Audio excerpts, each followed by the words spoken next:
Hi, second grade. Mrs. Enderberg here with your reading vocabulary lesson for this week. We are going to start.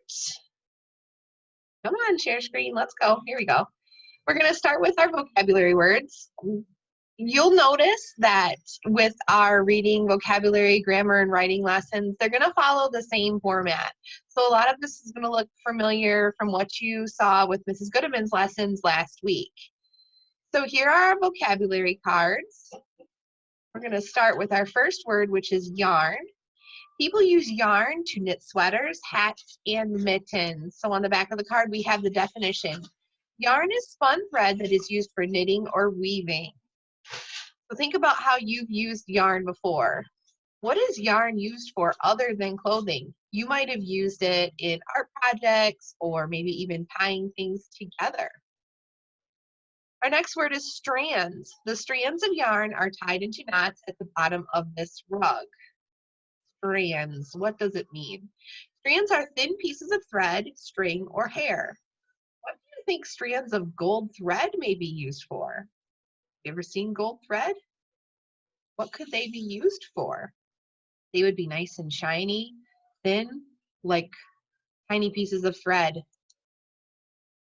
Our next word is spinning. It takes a lot of practice spinning chunks of wool into thin yarn. Spinning. What does it mean? Twisting together pieces of material to make yarn or thread is called spinning. When people are spinning wool, they are turning strands around and around to make them into yarn. Would you like to try spinning? Why or why not? When I saw the word spinning at first, I was thinking about when I've spun myself and turned around in circles and circles and circles and got dizzy. Well, they're using that a little bit differently here. They're still turning, but this time they're turning small pieces of strands of thread to make them into yarn or a thicker piece of thread. Number 4 is the word dye. These shirts are soaked in dye to make them colorful. Maybe you have one of these tie-dyed shirts like this at home. Dye, what does it mean? Dye is a liquid that is used to change the color of cloth or other soft material. Dye can be made from plants. So we can use all kinds of plants or berries to make different colors of dye. So what color of dye might come from acorns? Or what color of dye might come from a plant called goldenrod? Those are going to have different colors.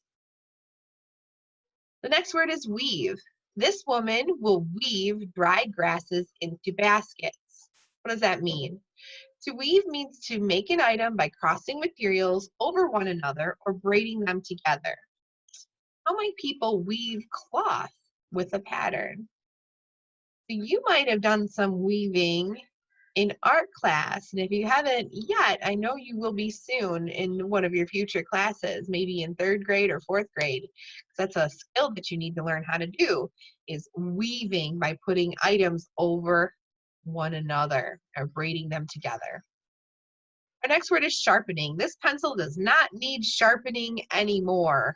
Gosh, in the classroom, we always had pencils that needed sharpening. What does it mean?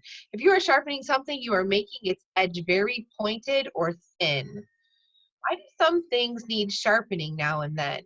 I'm thinking about some things that might need sharpening. I know in our classroom, sometimes you get a pair of scissors and when you try and use it, it just kind of bends the paper instead of cutting it. Perhaps our scissors need their blades sharpened so they work better.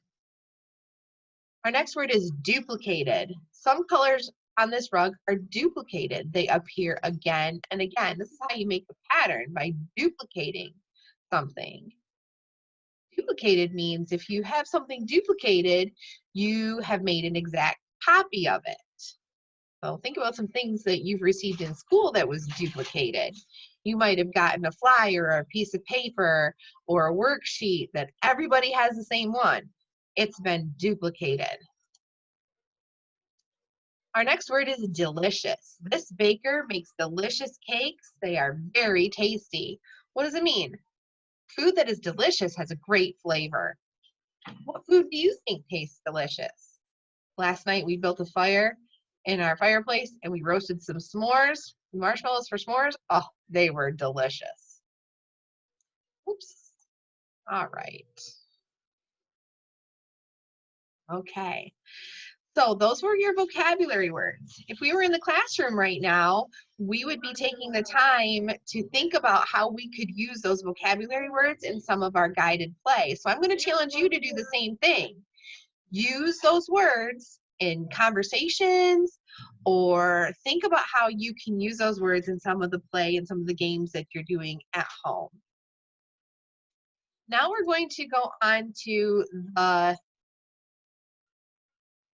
target skill and strategy that we're going to be using this week as you're reading The Goat and the Rug. We're going to be talking about conclusions. Conclusions. In The Goat and the Rug, the authors do not tell you everything you need to know. Ask questions about details in the words and pictures. Look for text evidence that will help you make a smart guess about what is happening. Making a smart guess is called drawing a conclusion. So, what is a conclusion? So, as you're reading, you're going to think about things that you already know, and you're going to add on to, as you read, you're going to find new details and new facts. And when you put together what you already know and the new details and facts, it helps you draw a conclusion.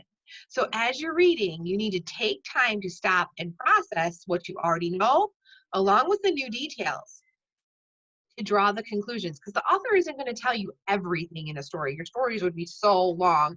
So you need to do your own thinking to try and figure out what the author hasn't exactly written or said in the story.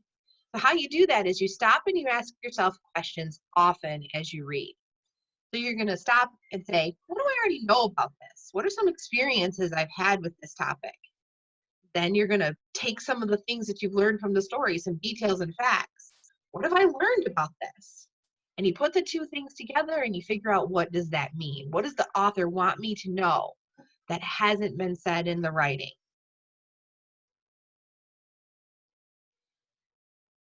You could use a chart like this to help you record details and conclusions. So these details could be what you already know, what you've learned, putting them together to make a conclusion.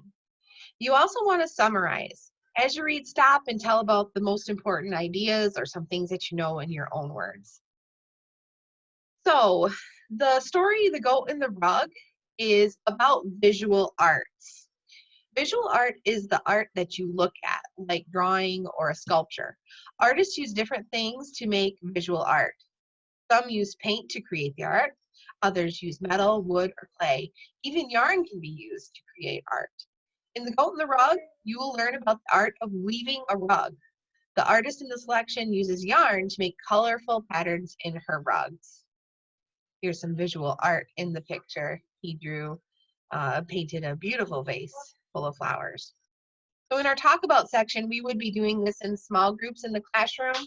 I'm hoping you would have a chance to do this with someone close to you in your household. So our talk about it is, think about a time when you have made a piece of art. How did you feel when you were making it? What did you like best about it? And so describe your feelings to someone with you, and make sure when you're talking with this person that you're taking turns speaking and listening carefully. All right, the story, The Goat and the Rug by Daryl Dean. This is a narrative nonfiction which tells a true story about a topic. So as you read, you want to look for a setting that is real, events that occur in time order, and facts and information. Our essential question is, how is art connected to the past? So this is where you are going to log into your Think Central accounts. Directions on how to do that were emailed last week. If you have any trouble going on to your Think Central account using your passwords or logging in, please contact your teacher and she can walk you through it. This was the email that was sent with those directions. The first page you're going to come to is going to look like this. After you log on with your username and password, you're going to find the things to do and you're going to click on the story. When you are at that story, Some helpful hints to know is you can change the way the story comes across to you, either if you want to look at it in single pages, scroll down pages, or double pages. I prefer double pages, especially when I'm going to listen to the audio, because it will read both pages at the same time. Every time you turn the page, you're going to have to press the audio again. As you go through the story, you're going to see places where you can stop and practice that strategy that we talked about, drawing conclusions and summarizing. Please do that. Okay, so after you've had a chance to listen to the story, just like we do in the classroom, even though you're using audio and you're listening, I want you to be following along with the words with your eyes. And then you will go, I'm gonna here for just a quick second. We have made copies of our Journeys Reader's Notebook for you.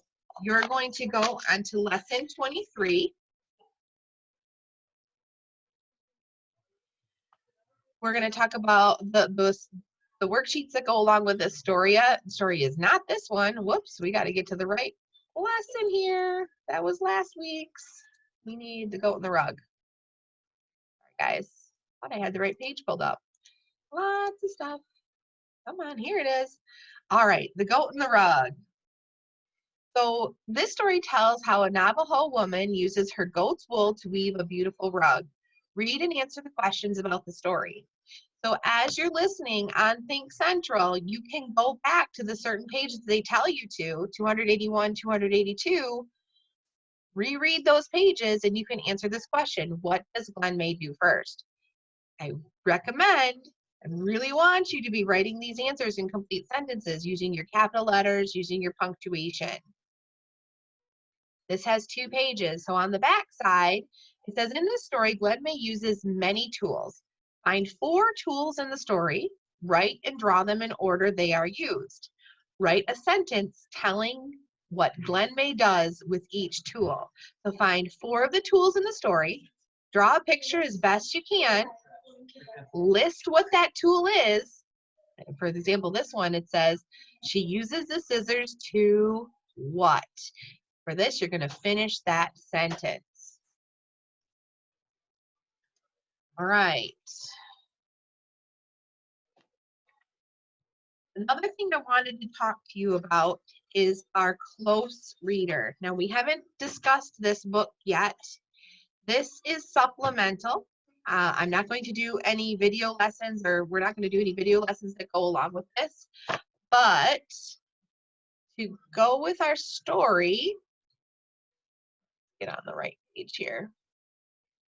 We have an informational text called basket weaving. If you read this story, you will be able to answer the questions. This is an informational text that gives you more information about visual arts and Native American traditions such as basket weaving. Well, that's all for today. If you have any questions, make sure you contact your teachers and send us pictures of any homework that you've completed. Bye.